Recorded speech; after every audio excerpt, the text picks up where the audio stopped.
वन्दे ब्रह्मपुराधिपं श्रीसहजा नन्दं च मूलाक्षरम्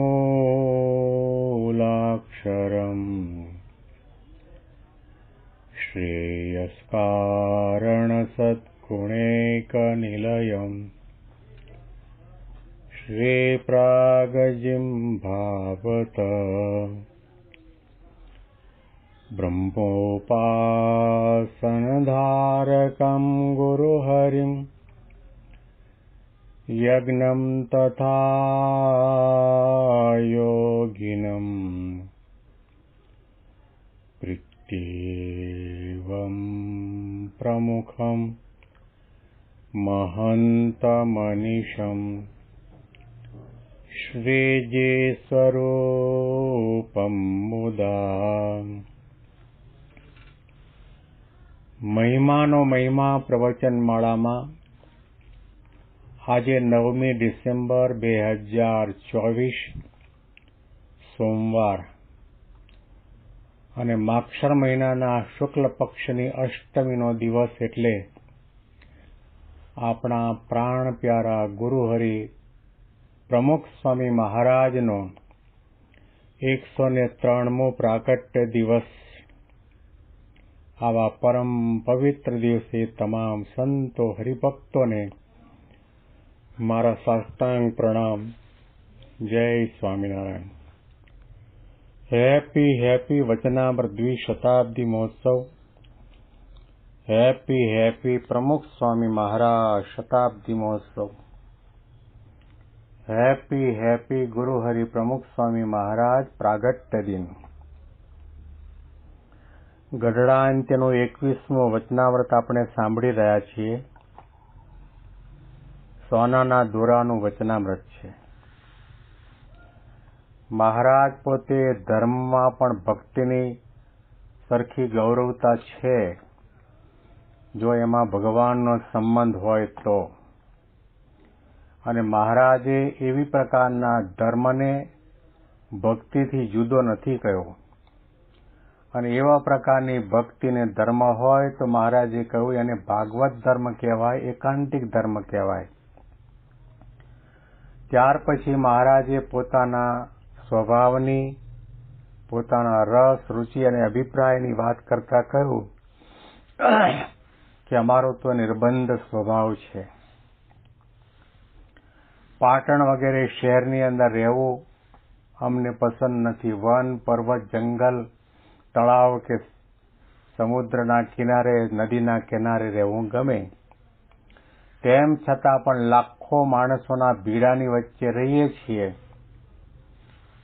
અને આ બધાની વચ્ચે રહેવા છતાં પણ અમે જેવી રીતે જંગલ પર્વતમાં નિર્બંધ રહીએ એવી રીતે નિર્બંધ રહીએ છીએ. મહારાજે એ પણ વાત કરી કે કોઈ અમારો ભગવાનનો ભક્ત હોય અને કોઈ નાના મોટા દોષમાં, વાંકમાં આવ્યો હોય તો એનો અમને અવગુણ આવતો નથી. અને કોઈ ભક્તમાં એવો સ્વાભાવિક અલ્પદોષ હોય એ જોવો નહીં. અને દોષ જોવાનું મન થાય તો પોતાના દોષ હોય એને જોવા અને એને ટાળવા માટેનો પ્રયત્ન કરવો. પણ ભગવાનના ભક્તમાં એ જાતનો દોષ હોય તો પણ એ હરિજનનો અવગુણ લેવો નહીં. અને હરિભક્તનો તો અવગુણ જ્યારે મોટા વર્તમાનમાં ચૂકી જાય ત્યારે લેવો. અને બીજા અલ્પદોષ હોય તે સારો ભગવાનના ભક્તનો અવગુણ લેવો નહીં. અને ભગવાનના ભક્ત હોય તેને વાદ વિવાદે કરી જીતીને રાજી થવું નહીં. એ સાથે તો હારીને જ રાજી થવું. પછી મહારાજ પોતાના સ્વભાવની ગમાણની વાત કરતા કરતા હરિભક્તો અને સંતોને આદેશ અને ઉપદેશ પણ આપે છે. મહારાજે કહ્યું કે સત્સંગની અંદર આવ્યા પછી કોઈ ભક્તની અંદર એવો સ્વાભાવિક અલ્પદોષ હોય એ જોવો નહીં. અને પોતાના દોષને જોઈને ટાળવા માટેનો પ્રયત્ન કરવો. પણ ભગવાનના ભક્તની અંદર દોષ હોય તો એ હરિજનનો અવગુણ ન લેવો. કારણ કે અવગુણ લેવાની કુટેવ એ આસુરી વૃત્તિ છે, કુસંગી વૃત્તિ છે. અને એ કુટેવના કારણે આપણે સત્સંગમાં આવ્યા પછી જે કરવાનું હોય તે થતું નથી અને 99% આપણો સમય અવગુણ લેવામાં, જોવામાં, ગાવામાં, વિચારવામાં, કહેવામાં જ જતો રહેતો હોય છે. અને એમાં આપણને ભગવાનનો આનંદ હોય, આવતો હોય એવી પ્રકારનો આનંદ આપણે અનુભવતા હોઈએ છીએ. કોઈને સાંભળવાની ઈચ્છા ન હોય તો સામેથી 2 ડગલા 4 ડગલા ચાલીને કઈ તમને ખબર પડી, પેલા સાધુની ખબર પડી, પેલા હરિભક્તની ખબર પડી. ખટપટી સ્વભાવ છે.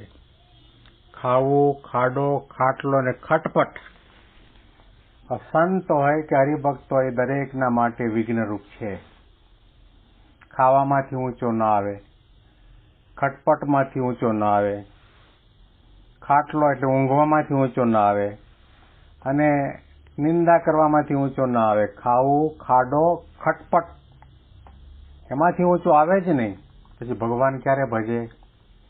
પછી પોતાના દોષો ક્યારે ટળે? પોતાની મંજિલ તો બાજુ પર રહી જાય, પોતાનો મંજિલ તરફનો જવાનો રસ્તો ચૂકાઈ જાય અને અધપતનનો રસ્તો પકડ્યો કહેવાય.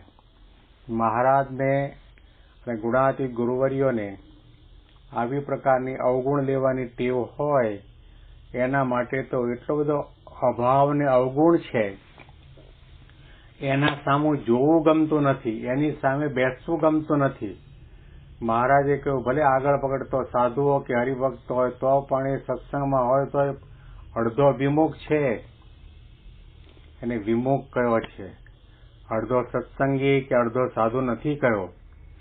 આ બહુ અતિ અગત્યનો મુદ્દો છે. મહારાજે ગુણગ્રાહક દ્રષ્ટિ માટે ઘણા વચનામૃતોની અંદર આદેશ આપ્યો છે, સમજણ આપી છે. યોગી બાપા કે આપણે આપણી દાઢી ઓલવી લેવી, બીજાનું લોટો જોટો. આપણે આપણા જીવનું કલ્યાણ કરવા માટે આવ્યા છીએ. આપણે આપણા સ્વભાવ દોષોને ટાળવા બાળવા અને નિર્વાસનિક થવા માટે આવ્યા છીએ. માટે એ રસ્તો જ બંધ. મહંત સ્વામી મહારાજ ઘણી વખત જાહેરમાં પોતાનો જમણો હાથ લાંબો કરીને લાંબી ચોકડી મારે કે અભાવ ગુણ લેવો જ નહીં.